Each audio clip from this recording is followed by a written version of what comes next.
Welcome to another Stitches podcast with Matt George. Hello, this is Matt George with the Stitches and Wearables magazine, and you're listening to another edition of our monthly podcast.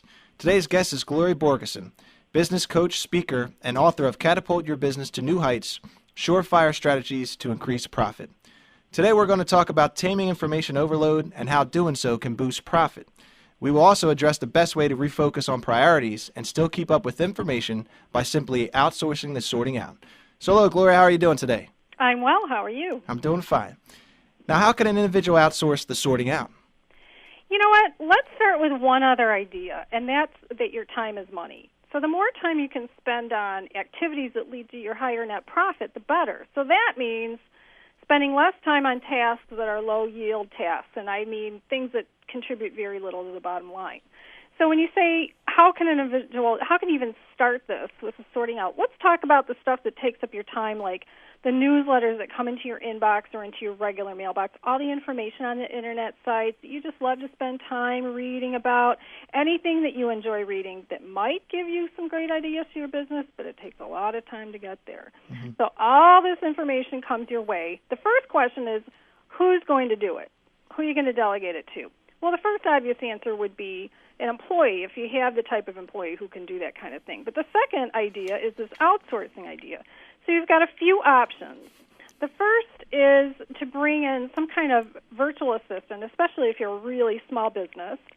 You can get somebody based in your country or outside, and you can find these people from either the schools they go to learn that business, like assistu.com or virtualassistantsU.com, or their associations, the International Virtual Assistants Association and the Virtual Business Group. Another group that you can go to is overseas, and they're going to be your best bet if you're watching your money. Now, there are some that are higher skilled people based in India, like at a company called Brickwork, and their website is b2kcorp.com or odesk.com. Or you can also go to elance, elance.com, and find both foreign and U.S.-based people. But a lot of foreign people are going there. Somebody I talked to a couple of weeks ago, she's used somebody she found on Elance. He's $4 an hour, and he does this kind of work for her. And she wants to pay him more, but that's all he charges her through PayPal. And it's created, she's referred him to other people, it's created this whole better lifestyle for him, if you can believe that. But you could also use college students like juniors or seniors who are majoring in business or poli-sci or English or some other related field to go through it for you.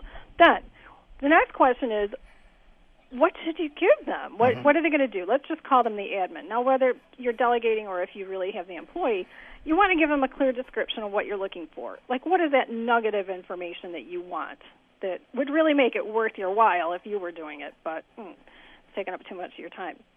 So let's say you subscribe to some free e-zines or news outlets that arrive in your email box. We'll have your admin subscribe too.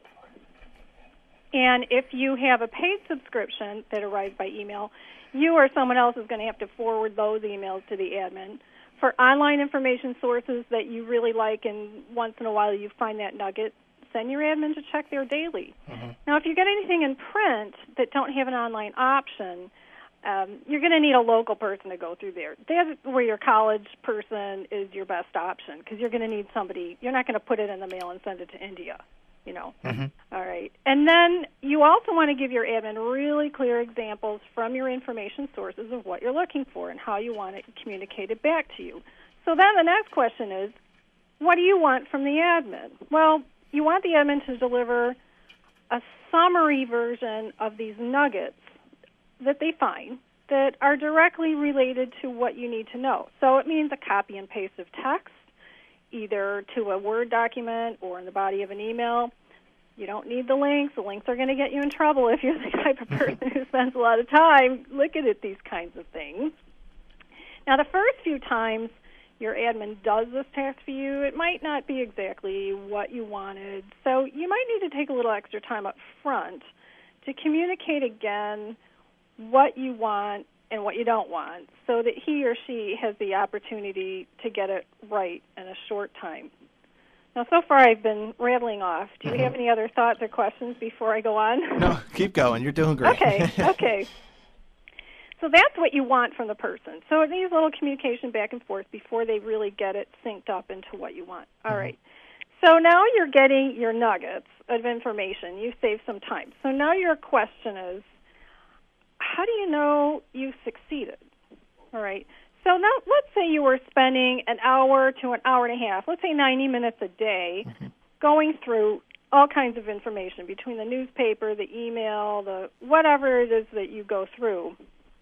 And let's say you even enjoy it. So, you know, it might be an internal battle to even give all this up to people. Maybe you're the type of person who likes to sit with a cup of coffee and go through this stuff. But really, you know, if it's taking up that much time of your day, it's really not a good thing. So now, if you're able to review the Nuggets Digest, let's call it that, the Nuggets Digest, in, let's say, 15 minutes a day, and you were spending an hour and a half, you've just saved more than 6 hours a week. All right, that you can now spend on more profitable activities that help plan your business, that build relationships with customers or prospects, that do the kinds of things that contribute to increased sales, or as you can figure out different ways to reduce expenses in your business, anything that relates to increasing that net profit. That's a lot of great information. Where could viewers get more information about this topic?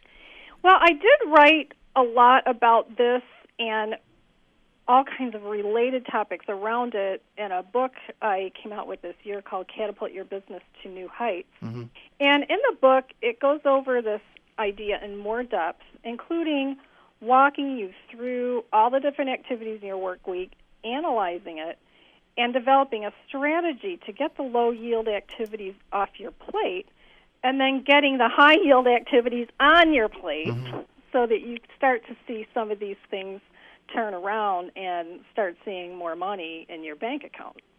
All right. Well, thanks for joining us, Glory, and make sure to tune in next month for a new guest and a new topic.